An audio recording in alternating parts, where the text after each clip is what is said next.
So I got to witness what life in a post-communist nation was like. There were some pretty brutal things that I saw. Traumatized people, deep trauma from communism. Hello, Utah. This is Enoch with Defending Utah, bringing you another great episode of Defending Utah Radio with an interview of a local Utah champion, author Julie Behling. Julie is a Utah mom who has published a book about communism, coming from her real life experience in dealing with the culture of what happened behind the Iron Curtain in the Soviet Union. Defending Utah gives Julie the designation of being a true Utah Defender of Liberty, as she is someone who is working to make a difference in her local community's public affairs and has spent her time publishing this book to help wake up the sleeping population.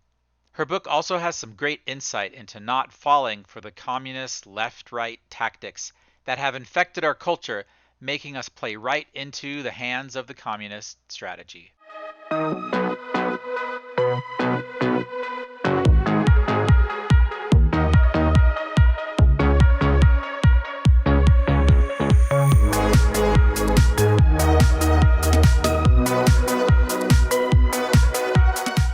Hey everyone, welcome to this episode of Defending Utah Radio and Television. And we are speaking on the Defending Utah channel today with Julie Behling, who is the author of a really great book. And she's a local homegrown hero who has written about communism. And she's doing her part to defend Utah and defend correct principles. And we're excited to talk with her today. We came across her book. I just want to briefly show you here. This is called Beneath Sheep's Clothing. Okay, and it says, Beneath Sheep's Clothing, the communist takeover of culture in the USSR and parallels in today's America. I came across this book and I sort of thought, another book on communism, don't we have enough? We've already had The Naked Communist and we've already had so many films on communism, but I read it and I was very impressed that it had some unique perspective that's so relevant to today. I think a lot of us need to hear the perspective that Julie shares, and so myself, Enoch, and Destry, who's representing us from Defending Utah down in southern Utah today. Welcome, Destry. Hey, thanks for having me, Enoch. I'm excited Yep. about the interview. Great. And Julie, thank you for joining us today. Thanks so much for having me. Our pleasure for sure. So Julie, why don't you briefly just tell us a little bit about yourself before we get too deep into the book.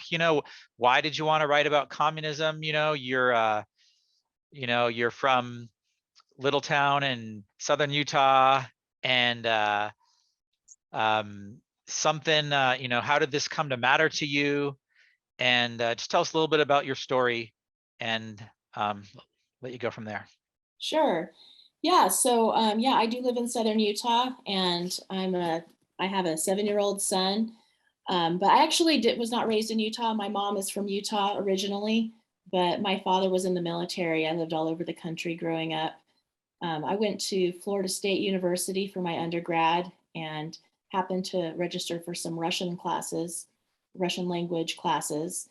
And then I ended up serving an LDS mission in Russia in the late 90s, and which was certainly an eye-opening experience. And it was pretty, I mean, even just looking back now, I really see how fresh Russia was from the whole Soviet experience in the late 90s. It was, less than a decade from the whole Soviet experiment. So I got to witness what life in a post-communist nation was like, and there were some pretty brutal things that I saw. A lot of traumatized people, to be honest, a lot of mental illness and deep trauma from communism. People who had been in the Gulag, people whose family members were taken to the Gulag, and a lot of trauma that had not been dealt with. And to be honest with you, I think part of what we're seeing in Russia, Ukraine today is part of that undealt with trauma. But anyways, I served my mission in Russia. I came back to the States. I actually ended up getting a dual master's at Florida State, studying Russian language and literature and Russian and East European studies. And for my Russian and East European studies degree, I had the option to write a thesis. And, I can't explain how. I just felt that I was supposed to write my thesis on underground Christian movements in the Soviet Union. And part of my interest in that stems from when I was a missionary in Russia. I did meet a few people who had been believers all throughout the whole Soviet, their families had been strong Christians throughout the whole Soviet um, time, the whole Soviet period. And you could just tell these people had such a depth of faith. It was really striking to talk with these individuals. Um, so I was curious about how people could have been Christian and maintained their faith through that brutal 80-year Soviet experiment. And then I can't quite explain the rest of it. It was just like everything, all the science came together, everything came together for me to make this my thesis. And it was exactly 20 years ago that I began my research. And some more of the science that happened when I began my research, I was able to go on a study abroad with my university to Moscow and study at Moscow State University for a couple of months. And while I was there, I was intending to meet different Christian groups and get more information for my thesis. One of the things that happened was our group of about 20 students got tickets to the Bolshoi Theater in Moscow. My ticket was separate from the whole rest of the group for some reason, and which was fine. And I ended up talking to the guy next to me, and it turns out he was a member of the underground Pentecostal church that I was researching for my thesis. That was still in operation in 2002. And so he got me in to go to one of their services, which they were still operating underground. They had guards at the door. And I was able to be given a bunch of materials for my thesis that I was able to translate and use for my, to write about the plight of the underground Christians in the Soviet Union. And just a lot of things happened where I knew that I was on the right track. And I had this feeling when I was working on my thesis, which I actually have it right here. It's David's quest to outmaneuver Goliath, clandestine Christians in the USSR, 1953 to 1985. Just a lot of things came together to let me know. And as I was writing it, I felt that there was some future significance that I would later on realize that. And so I kept all of my materials, and I knew that I would be using them for something in the future. I just didn't know what or when. In about 2009, I began seeing, so in my thesis, I looked at, and I talked about the three main anti-religious tactics that the Soviet state used to stamp down or attempt to destroy the Christians. And I began seeing those three tactics taking place in America in about 2008, 2009. And I started looking further, and it just kept getting worse and worse, what I was seeing. That was one of the things that, was impressive in your book. You talked about how they went after fringe, what we would call fringe Christian groups, right? Yeah. And it's so easy for us to look at somebody else and say, oh, well, they're crazy, they probably did something bad, right? Like Waco, Texas, and David Koresh, and you kind of say, are they just different? Like, don't they deserve due process? That was definitely one of my favorite quotes from your book. In fact, I think where you wrote, in a constitutional republic like the United States, even the most eccentric of views must be tolerated. Nobody is supposed to face legal repercussions for being different. The criminality or legality of specific practices can be raised, but due process rather than hysterics should govern any actions against non-mainstream religious organizations. And I think that's so true. The court of public opinion is sometimes used for the media to crucify someone. And if we are principled, if we believe in the Constitution, then principles have to apply equally to everybody. The principle of due process. Before something happens to you, like you go to jail, you lose your children, your property is taken, a tank rolls up to your church, right? Before this, what are you accused of? What is the crime? And how do you know you did it? And what is the evidence? So quickly, the media just, even if it's in our minds, even if we say we believe in due process, we watch one thing or we read one article on, our favorite news site, and then we're like, oh yeah, those guys, that's how they are. Yep. So I appreciated you really getting into that. Yeah, in my book, I do have a chapter on the persecution of the fringe Christian groups in the Soviet Union, who, by the way, were Baptists, Pentecostals, Seventh-day Adventists, Jehovah's Witnesses, that were operating in an illegal manner that the Soviets did not appreciate. And they were literally considered, they had a lower status in their society than rapists and murderers. They were considered the absolute scum of the earth in the Soviet Union. And they were constantly maligned. There were documentaries, films that would come out against them, making them, as if they were just the most evil people on the face of the earth. Because in truth, Christianity is the main system that opposes communism, the main threat to communism, the main belief system that threatens them. So, and the Soviets were not able to completely destroy Christianity.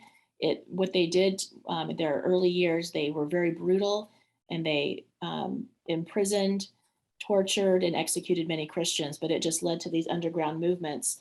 But yes, the underground movements, they dressed funny. They had tons of kids, whereas most Soviet citizens would have one child. The underground Christians would have like 8 or 10 kids because they didn't use abortion. Whereas in the Soviet Union, that was the only method of birth control, and the women were all, their doctors all told them to get abortions, and they didn't really have any other way to have a smaller family. So anyways, the underground Christians were highly persecuted. They had their kids taken from them. They would have tanks roll up to their services. They would be, imprisoned. You'd have like a Baptist choir director sent to the gulag for 8 years under all these trumped up charges. You'd have Christians have their children taken from them and put in orphanages, government-run orphanages, to be re-educated, so that, because their parents were quote unquote harming them with their religion. And to see, when I started realizing that this was happening in America, again, it was when I saw the children taken from the FLDS. And of course, I don't think you'll find very many people who are sympathetic to Warren Jeffs. I'm certainly not. He definitely has some hallmarks of being a sociopath. But in terms of going into an organization, first of all, if you read my book, and anyone who followed this at the time, the whole reason the government rolled in with their tanks and their snipers, it was a false abuse tip. It wasn't even a real tip from a woman who was a faker, saying that she was an abused plural wife of some man. And they were going to go in, the authorities, to find this supposed abused wife and her husband. Well, what they ended up doing was searching and seizing materials from all the members of the FLDS that were present, and then round up all the children to be taken and put in state custody. Again, no due process whatsoever. The search warrant to search and grab all those materials, like photo albums and diaries and personal materials, it was retroactively given. They didn't have it at the time that it was taken, that they seized those materials. And sorry, I don't care how evil Warren Jeffs is. I don't care how evil the FLDS are or aren't.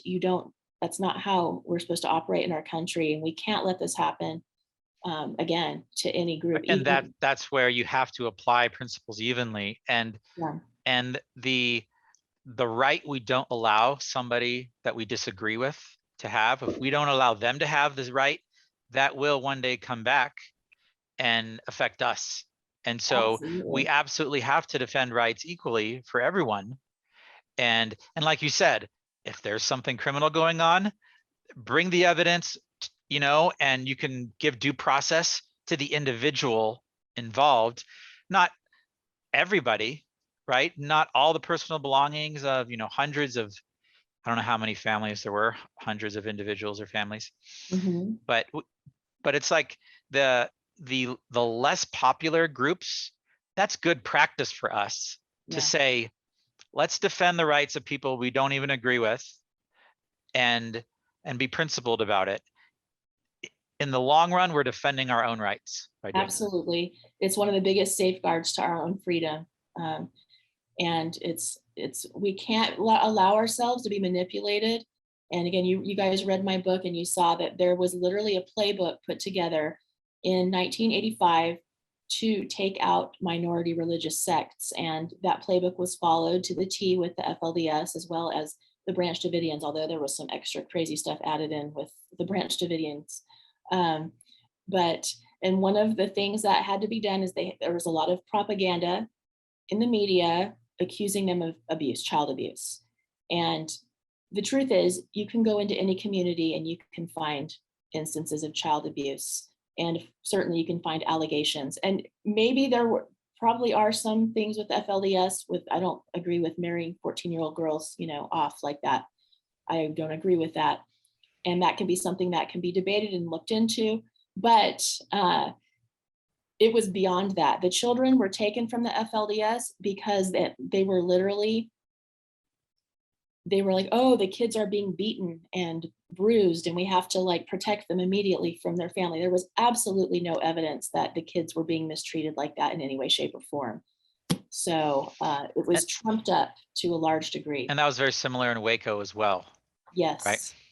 Yeah, definitely. There was no evidence of any child abuse in with the Branch Davidians. David Koresh was marrying some girls as young as 14 with their parents' permission. Not that I would agree with that myself, but no, they were not beating the children there either. And but that was the main thing that was used by our government to sell us, the public, on the government going in with the tanks and with the helicopters and with everything else, was that, oh, we have to save the children. Well, the children were not under any kind of threat at the moment. So, and we should be wary anytime something is sold to us with emotional strings like that. It should be a red flag to look a little harder to see if there's good reason. Yeah, absolutely. So yeah, the whole first part of my book, again, beneath sheep's clothing, I go through the three main tactics the government did. We just talked about the persecution of the religious fringes. The first tactic is the propaganda, anti-religious propaganda and pro-Soviet. And in the case of America, we don't have pro-Soviet propaganda, but it's very crafty what we have instead. But I go through in great detail in 2 chapters of the book our 10 steps to how we have gone from a country where almost everyone is Christian or friendly to Christians, where everyone loves freedom and believes in our system. And those are our teachers teaching our kids have those beliefs. How have we gone from that to now what we have with really insane things happening in our schools? We have pornographic books in our public school libraries in Utah, and our Utah school board won't even take any serious action to remove those books that are hypersexualizing children all throughout Utah. We have our children being trained to become Marxist revolutionaries. And to, for someone listening, that might sound really extreme. I probably don't have time to persuade and to give all the evidence on that right now. it's in the book. It is in the book, Yep. but it is happening. So the propaganda factor, it's not just the schools, it's in our culture, it's in our entertainment and our media. And, it's not accidental. The moral decline, which obviously began, decades and decades ago, that was by design. That was literally by design by Marxists, that America's moral fiber had to be torn away and shredded in order for America to become subverted to communism. Then the third tactic that I go into at length in the book is infiltration of the mainstream churches. Literal communist infiltration of the mainstream churches. In the Soviet Union, it was the KGB that infiltrated all of it. So in the Soviet Union, they did have freedom of religion in their constitution. And there were churches that were allowed to operate legally, but they had all these rules and regulations, and then they were all heavily infiltrated with KGB agents. They had their doctrines watered down. They changed things so that it was not so much a threat anymore to the Soviet system. Yeah, I know. As long as they control the churches, then they don't care, right? Yeah. It's just another arm of the communist infrastructure. That's the communist idea. Is sure, we're going to be the leader. In fact, the John Birch Society had a phrase they would say as they studied communism, and they said that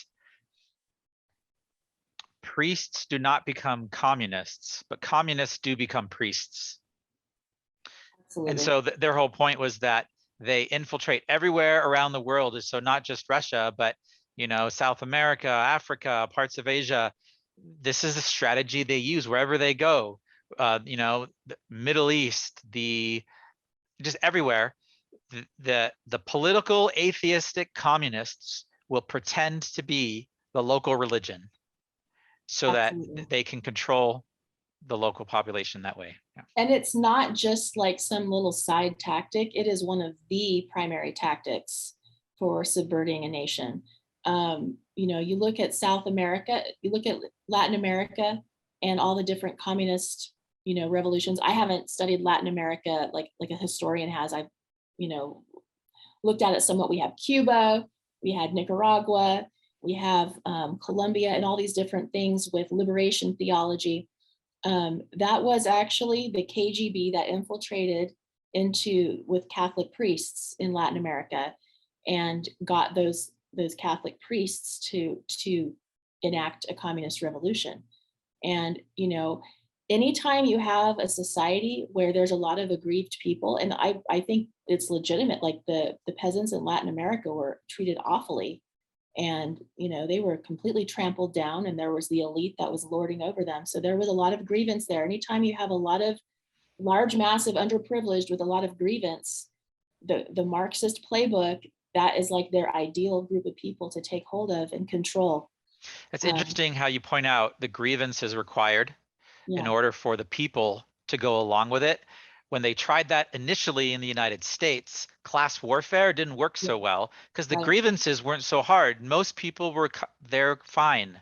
They didn't have deep grievances and hatred for any system they were a part of. I'm sure there were issues, but it wasn't deep rooted and it wasn't a major problem like it was so easy to catch on in other countries. So they had to switch to this cultural Marxism. Absolutely. Yeah, the cultural Marxists. So James Lindsay, if you haven't listened to his stuff, I mean, has brought so much to the surface regarding the communist agenda. But he talks about the cultural Marxists, and this was in like the 20s and in Europe or so, and they were like, dang it, the West is not embracing communism. How can we change this? Okay, we have to tear down their hegemonic powers, their moral hegemony. We have to tear down their faith. We have to tear down their morals. We have to infiltrate the churches. We have to infiltrate education, the legal system, and all these things. And then we have the neo-Marxists who come in, and it starts morphing into identity Marxism, where, okay, the grievances that will get people to harp on are race. We'll do the Black versus white. We'll do the LGBTQ versus everyone else. And obviously they're being very successful, or maybe it's not obvious to some people, but this identity Marxism has been enormously successful in America. And they play on the compassion that mainstream Americans have for people who have legitimately been oppressed. They're obviously African Americans. There's a history of oppression in America, no doubt about it. And there are other groups. Yeah, there are people that have been treated improperly. And so our compassion is then weaponized against us to become allies in this social justice thing. But it's a dead ringer. Anytime where grievance is the main unifying force that's being poked at and used, then you know that, or it should be a red flag at least, that this might be a Marxist part of the Marxist agenda, because that is their main hallmark, is the grievance. Why don't you talk about that? So you're kind of discussing the division a little bit and the other, right? So what do we watch out for? You have a whole chapter where you talk about resisting the other, or otherism, otherize. That's the word you used. Otherize, yeah. Right? To otherize. Talk about that a little bit. Oh, okay. Well, I mean, this is something that I think as humans, it's very easy for us to be very tribal and to view people outside of our little group as the other. And obviously tyrants have, used that to their advantage, including Hitler, of course. And in the Soviet Union, the whole communist vision is this socialist paradise where everyone, is abundant, everyone is joyful, no one does without, and everything just kind of, they live together in this happy little socialist paradise. But the truth is, in a communist society, is that Christians have been very much the brunt of this otherizing. Any dissidents, anyone who doesn't go along with the communist vision, the propaganda. I mean, you just look through communist propaganda posters and you'll see otherizing of anyone who doesn't go along that line, Christians being foremost. How does that happen here in America? Well, we already talked about the persecuted religious fringes, how very successfully the Branch Davidians and the FLDS, for instance, for anyone who was watching those things take place in the news at the time, how, I have a picture in my book of David Koresh on the cover of Time magazine, for instance, at the time during that Waco siege in, is it 1993, I think. And it shows this picture of him with these flames behind him, and it just makes him look like he's like the epitome of evil, like the devil incarnate. And David Koresh was a lot of things, but he was not the devil incarnate. In fact, there's actually a really great miniseries about Waco that came out. It's available on Amazon. It came out more recently, and I watched it and I was amazed because it really followed from all of my research I had done on the Branch Davidians. It really gives a really fair portrayal of good and bad. But in any case, we should always, anytime we see a group or a person being maligned like they're evil incarnate, we'll just take Putin, for example. Let's just look at Putin, who's now, he's like the world's boogeyman, and what our media is constantly harping on how evil Putin is. There's things I don't like about Putin, but we really need to see that as a red flag that maybe there's another side that we're not seeing. We saw that with Trump. Trump is the orange evil, orange man bad. I understand why people didn't like Trump or don't like Trump, but let's look at the whole picture here and not just one side of things. Just the fact that we're being polarized for the sake of being polarized, right? Even if, you could look at something and find things to nitpick, about someone, but sometimes I think just to get us onto a side, to get us to follow some idea, follow whoever's speaking out against, Putin.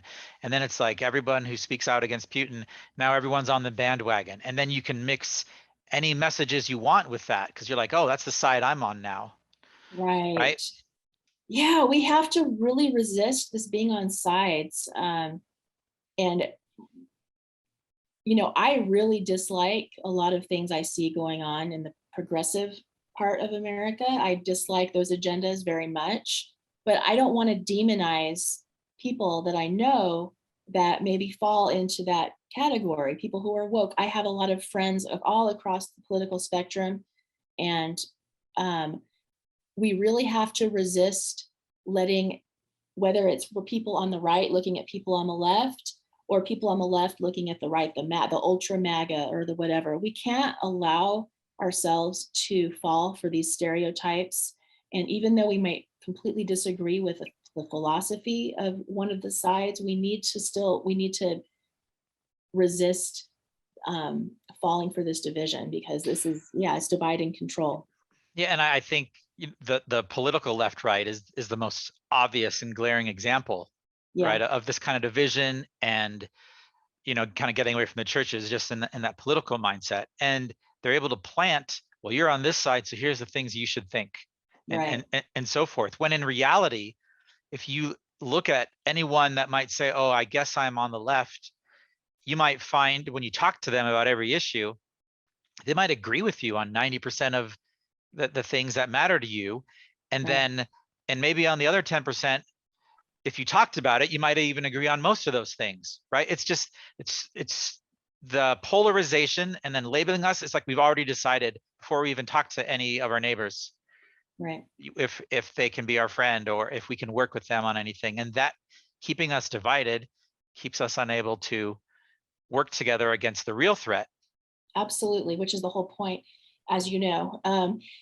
Just one little example of this otherizing and how it's impacted me on some occasions. I actually had an old friend from college So back when January 6th happened, my personal political views are more towards the right side of things, although I do see a lot of commonalities with some of my friends on the left as well.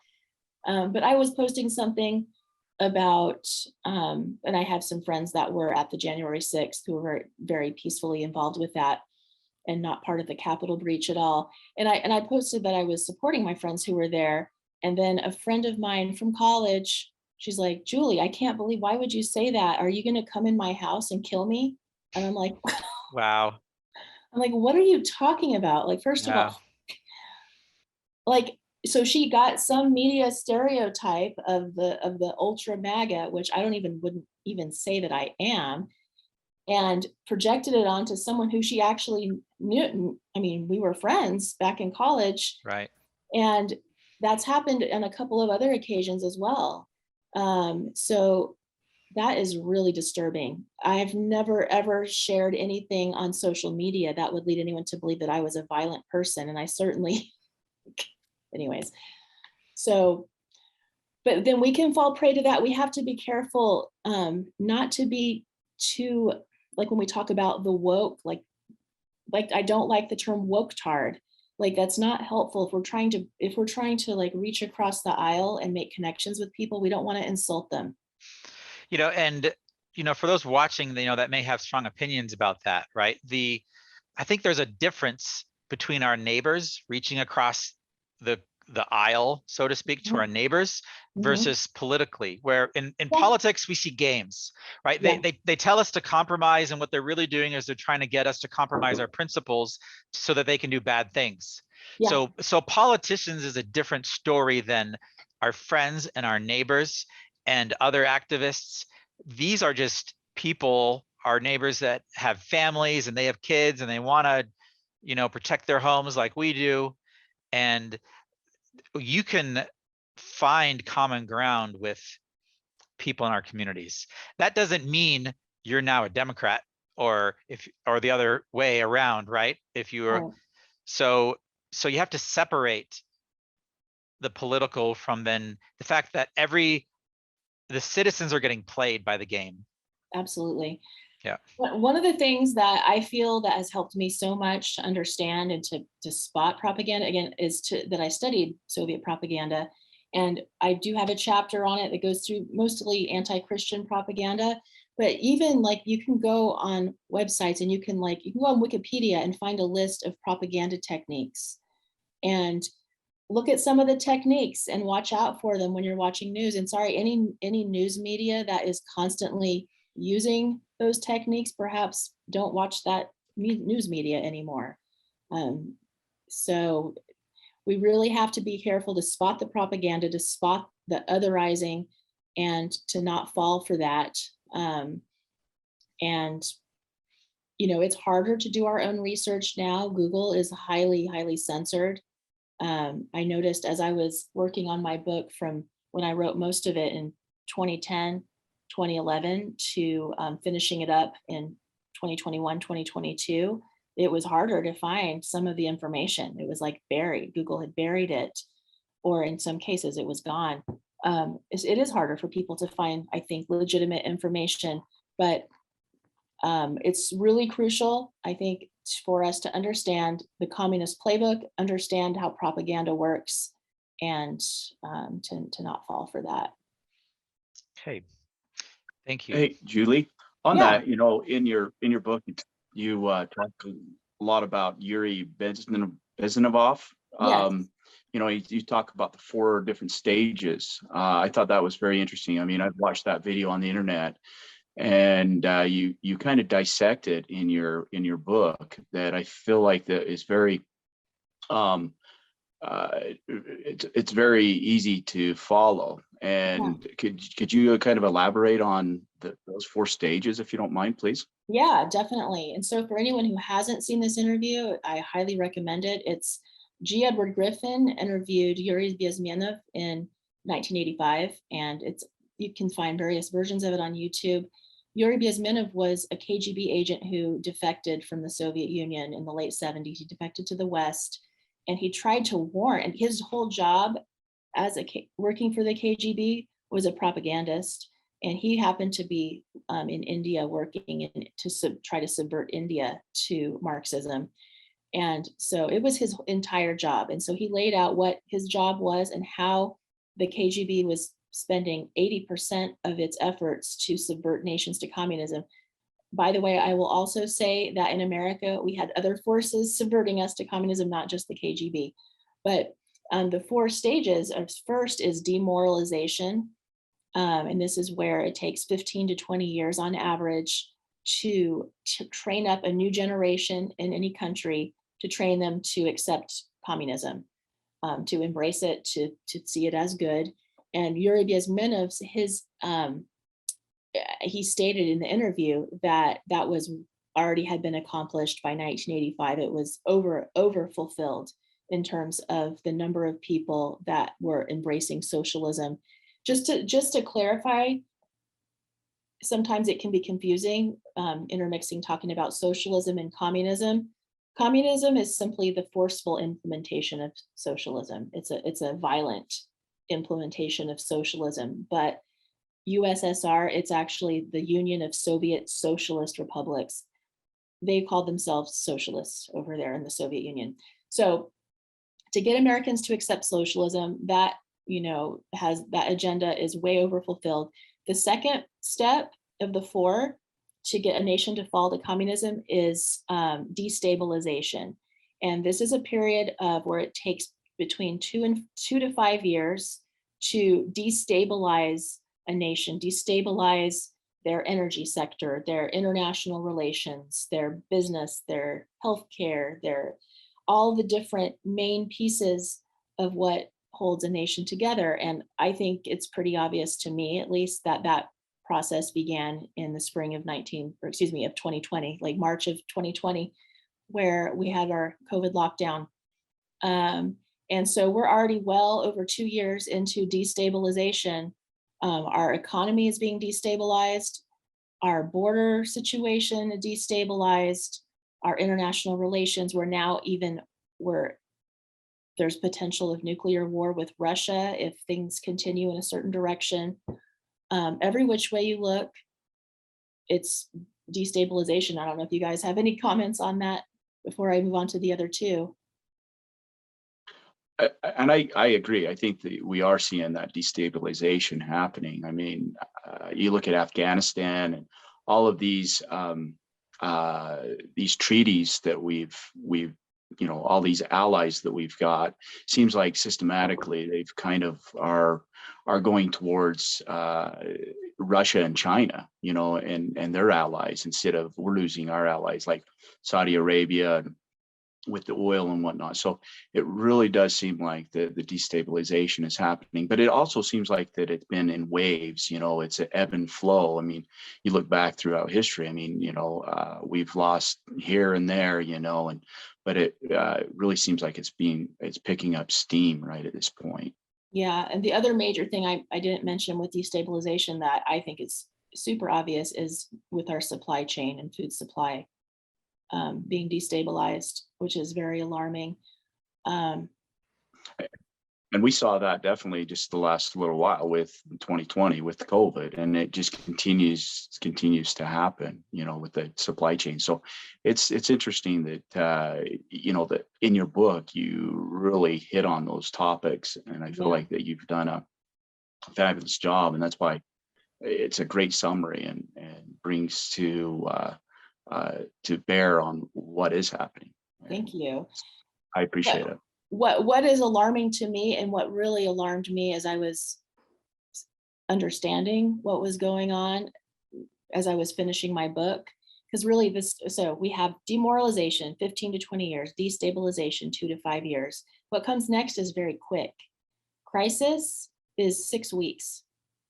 That's the next phase to subvert a nation to communism. And then the last one is called normalization. You already have fallen to communism, and now this is where the power is secured. The dissidents are, and I don't know what's going to happen here in America. We have a lot of people fighting back. Hopefully it won't come to this, but in other places where nations have fallen to communism, this is where the dissidents are rounded up and executed or imprisoned.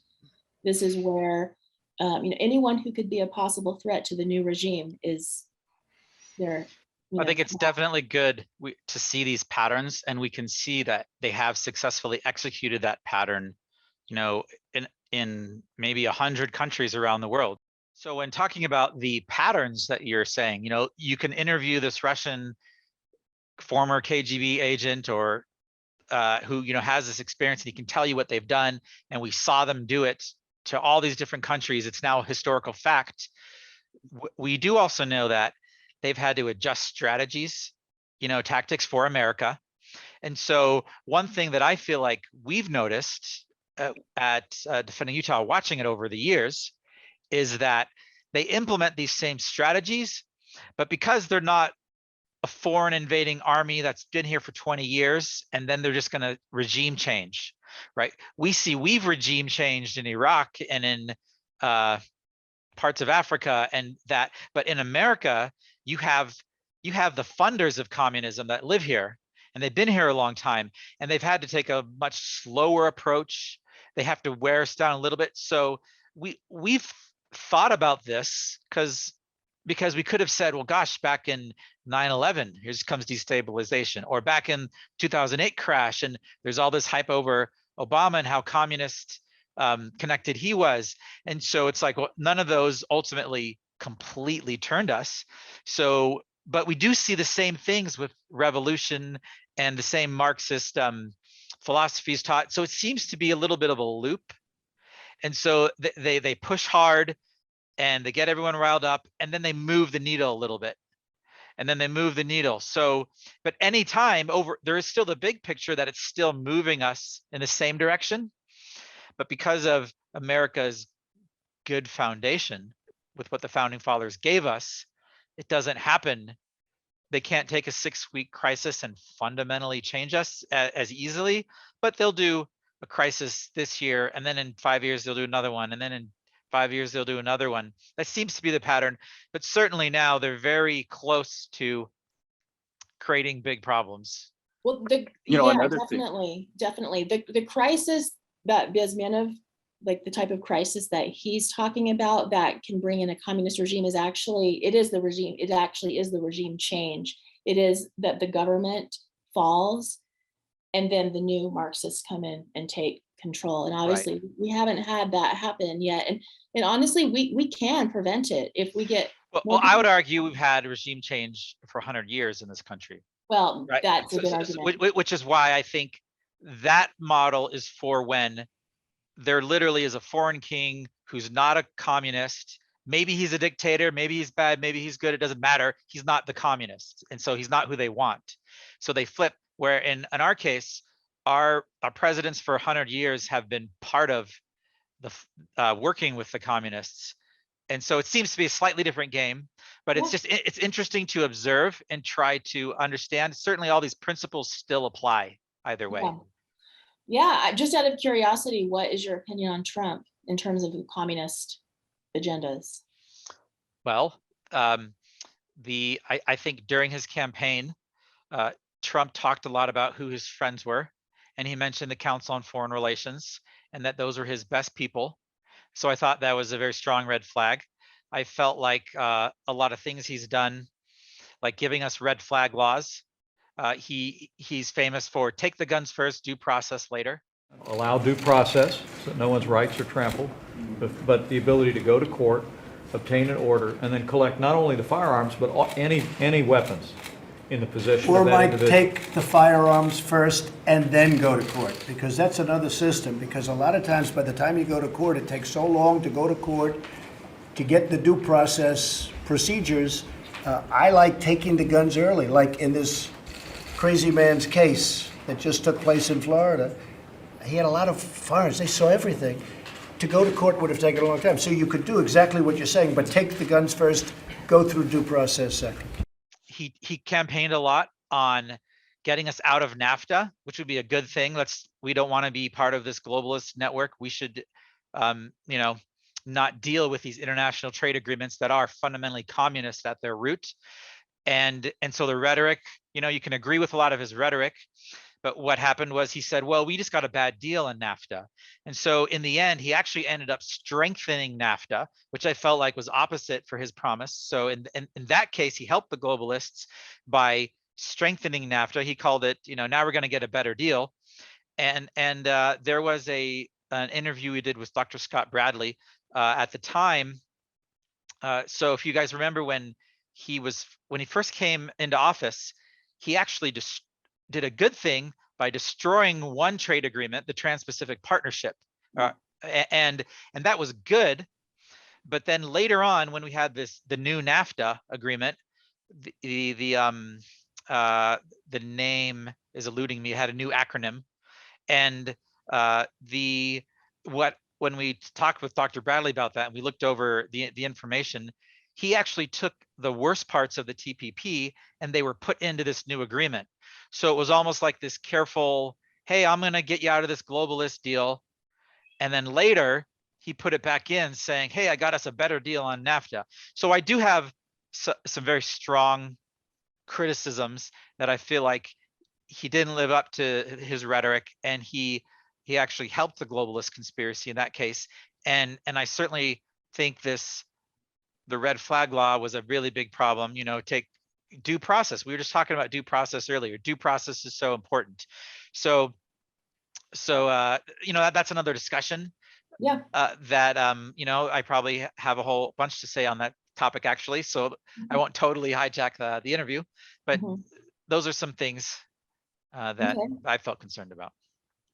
I feel, and so when we're thinking about how to proceed forward and how to save freedom and maintain freedom in America, I like the whole idea of like a risk analysis where no one knows what the future holds exactly. And so, but we can look and what are the risks if we don't take action in any specific area, or what's the benefits if we take. And for me, I feel like a risk analysis of where we're at is we ought to act as if we're hanging by the absolute end thread, and try to spark a mass awakening even more than already is happening, and to get this all under control so that there is no chance that we have this agenda taking hold. That's kind of sure. I think it's true that we are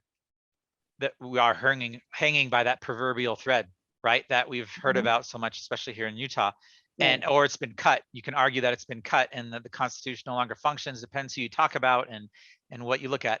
So I definitely agree that there is an urgency that we need to care. We need to start caring today if we don't already care. Then I think there's also something to be slightly cautious about, that in some ways they're hoping to make us act irrationally and emotionally based on our favorite side they push us to. So we have to find the healthiest balance of educating ourselves on the principles we need to stand on, as well as not wasting time and not thinking that also not thinking all is lost, right? Run to the wilderness, head for the hills, and just let it all come down, and we'll just rebuild later. We can understand correct principles today, and we can start building something good today. Yeah, for sure. And and I do talk about this, and we talked about wanting to bring this up in the interview, that there's two areas where I feel like the average everyday person really can make a difference, and that is with our churches and our schools. I feel like I have very minimal control over what happens in Washington, D.C.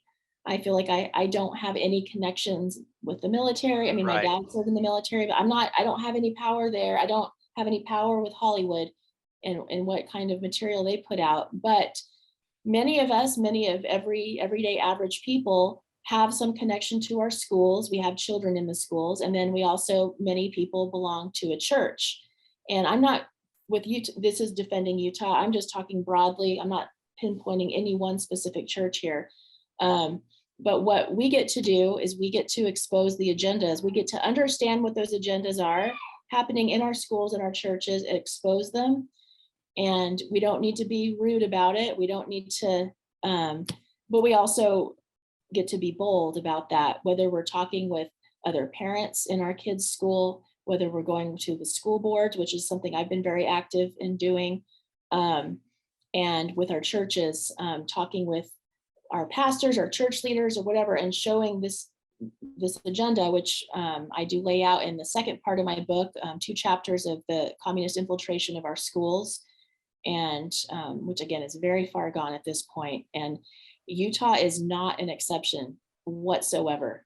Utah is actually worse than a lot of other places. I feel like Utah, a lot of people who are involved with this believe that Utah has been specifically targeted for our schools to go be extra infiltrated to see what they could do. That's what it seems like they're doing. There's And so that definitely evidence that Utah is a proving ground for a lot of things. We've yeah, actually seen we've seen the writings in Agenda 21 where the Brookings, I believe it was the Brookings Institute, that they talked about Utah as an example for the rest of the nation as for their program for implementing, because if they can get a state that's supposed to be so deeply conservative and has such a deep doctrine that is supposed to care about freedom and agency, you can get there, then your model should work anywhere. exactly. So I think that's definitely there. And and then talking about, you have some solutions in your book, so we can kind of Yeah, get to that. yeah, I'd recommend anyone to pick up your book, and read it. Definitely, again, Beneath Sheep's Clothing. But there's a chapter in there where you try to really help empower the average everyday individual, yeah, and maybe even especially the mothers, because you have some tactics there about dealing with schools. And but your whole list of solutions, that they're very principle based and things that people can feel like, okay, I can try that. And I think that's an important mindset change, to at least feel empowered. Here's yeah, something I can try. We can kind of see how things go. And it's not just the schools. You did say, hey, if this doesn't work in the schools, then you got to pull your kids out, because then, and that's a very important thing for us to see too. But start with trying, start with understanding, and lift where you stand, so to speak, right? We definitely. don't have to have influence in the military. We don't have to have influence in Washington, D.C. We can talk about correct principles right where we are. And and when things are unjust, when laws are fundamentally illegal, we can nullify, and we can do the right thing. Right. So I love how you go into that. Do you want to say anything about your I do. solutions chapter? I do. Yeah. So in terms of our schools and what some of the biggest issues that we're having, and I recommend anyone who hasn't already researched this to find more. And there's great information in my book. There's great information from Utah Parents United, um, and many other people. But the main issues that we're working on is we've got the pornographic books with pornographic content in our public school libraries. It's not okay. There's no excuse for it. And we need to push. We were able in Washington County here, where I live in Southern Utah, to get our county school board to remove the books. And we did that through a group of parents, which they were already going to the meetings before I was. I was a late comer to the game, but I was going to the meetings and speaking out about how this is explicitly part of the communist agenda. I did give a copy of my book to every member of the county school board, along with a letter. That letter is available on my website, beneathsheepsclothing.com. You go to that beneathsheepsclothing.com and click on posts, and you'll see the letter to Washington County School Board and also to the principals. I got my book to 2/3 of the principals in my county, along with this letter outlining the communist agendas in the schools that we need to get out. One is the pornographic books. The next one, big one, which is my big push now, is the social and emotional learning. It's not just my big push. A lot of people throughout Utah are raising the alarm about the social and emotional learning, which is actually training our children and grooming them to become social justice warriors, and to view everything through the lens of grievance. Again, anytime grievance is the main thing here, that should raise a red flag, like, nah, no. So, and then we also have the data collection on our children. We have the adaptive learning curricula, where the kids are sitting at a computer and just clicking and whatever, and that's their schooling. For a lot of school kids all throughout Utah, that is like at least half or more of their school day. And the thing is, this is not just it, when they're on these adaptive learning programs, they're not learning critical thinking. It's putting them in their right brain, which is highly suggestible through emotion. They're not developing the rational side, whereas reading a book and writing by hand, that is helping children and people develop rational thought and critical thinking. We don't see enough of that in our schools anymore. Not only that, but these programs are collecting all the metadata from the children, what they're clicking on, and they're compiling. When we have sufficient AI computing ability, and they have all this metadata on a child their entire life, like that person will be able to be controlled for the rest of their life. Absolutely. And we have to cut off that data collecting of the children. And of course, any of the critical theories being taught in the schools, critical race theory, critical queer theory, and gender theory, which the Biden administration is hardcore pushing the gender theory now. No, we're just not going to do it. And if someone calls us a racist, a homophobe, or a bigot, so be it. But I have nothing against anyone who is gay. I have nothing against someone who believes they're transgender. I embrace people of all races. I always have, but we have to remove this from our schools. So for parents who want to get involved, I mean, yes, please get my book. Please look at the information from James Lindsay, Lindsay, exposing these threats. Natalie Klein is the one member of the Utah State School Board who is doing an amazing job exposing this, but almost everyone else on the school board for our state of Utah is falling for the agenda. Utah Parents United, again, are doing some great things, but educate ourselves. Then we need to get this information, whether it's my book or whether you Xerox, people can Xerox. I don't care if you Xerox chapters of my book to give to your child's principal at school, along with, you can copy the letter that I wrote or make your own letter, asking your principal to look into this, asking your county school board to look into this. But we've got to understand this agenda, expose it. We don't need to be confrontational about it whatsoever. We can be perfectly kind and thoughtful people. We don't need to, go crazy or anything. And then if the schools, we've given our school boards a chance, we've given our principals a chance, they keep pushing the woke stuff forward, then we know that we've got to remove our kids from the schools. And we need to get other people to remove their kids from the schools too. And I understand that can be very hard. I'm a single mother who homeschooled my son for 1.5 years. So I know that it can be challenging, but we can't let our children be educated to become Marxist. At least I'm not letting my child. Right.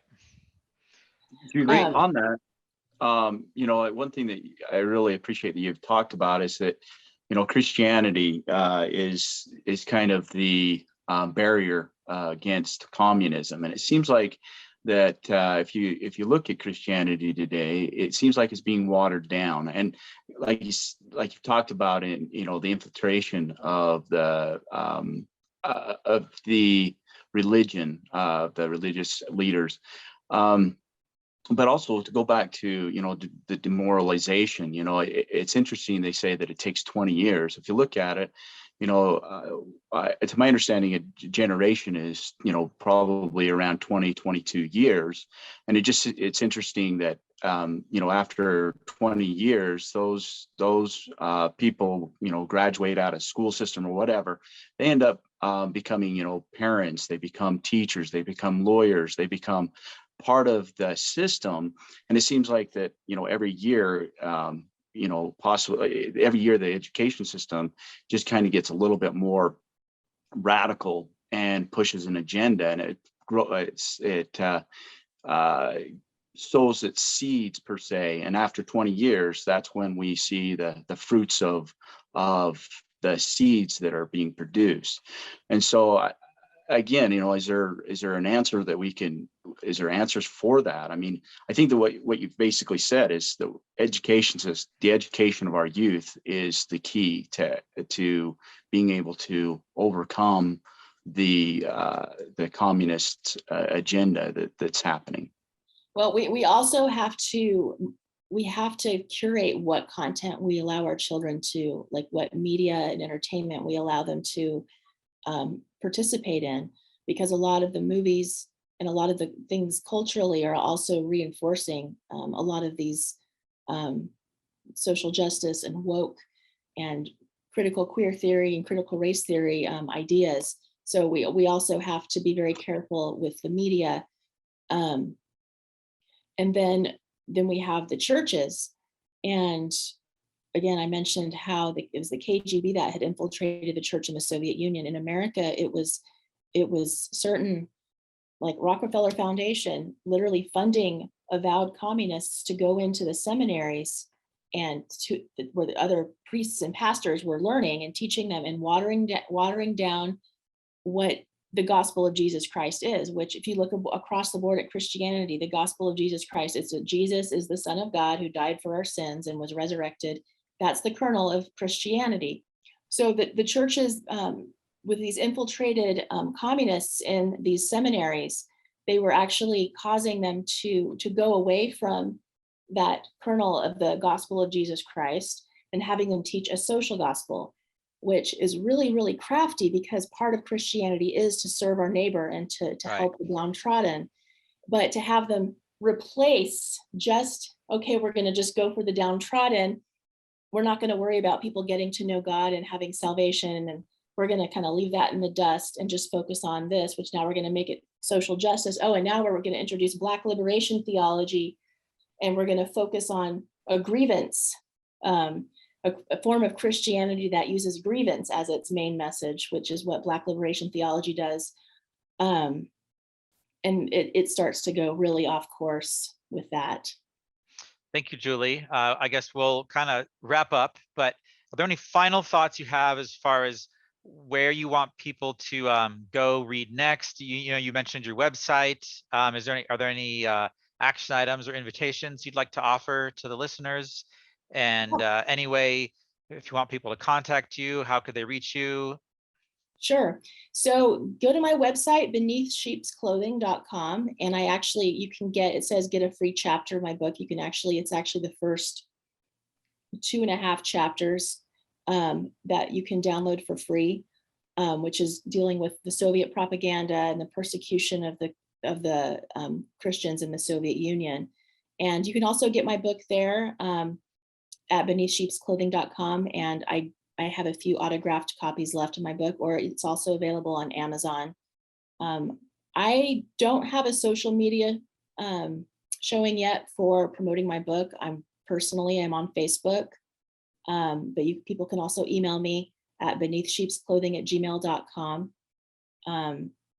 I just highly recommend that wherever your listeners, I'm assuming that some of your listeners are very well versed in communism and the agendas at hand. And I'm just very grateful for you guys, and for everyone who has been educating themselves. And I hope that I was able to add to the conversation. And for anyone listening who maybe this sounds kind of overwhelming and it's kind of new, I just highly recommend keep going, keep learning. And if enough of us take action, and one more action point in terms of churches, there are some churches that are part of the National Council of Churches that have been almost fully infiltrated from the top down for decades. And whether we're in a church like that, or we don't think our church is infiltrated with communism, or whatever the case may be, we need to make sure that our church leaders understand the communist agenda, and that they remove any little elements or big elements from their church out of, so that they're not propagating that to their flock. And for churches that insist on, well, they're going to continue with social justice wokeism and not teaching the actual gospel, then people need to go ahead and leave those churches and find a church that does teach an actual gospel of Jesus Christ.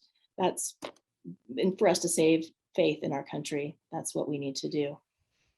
Okay, thank you very much. We appreciate you being on. Julie Behling, author of Beneath Sheep's Clothing. And hopefully we'll get a chance to talk to you again some other time. Thank you so much. I appreciate it. It was nice to talk with you guys. Thanks, Julie. I appreciate it.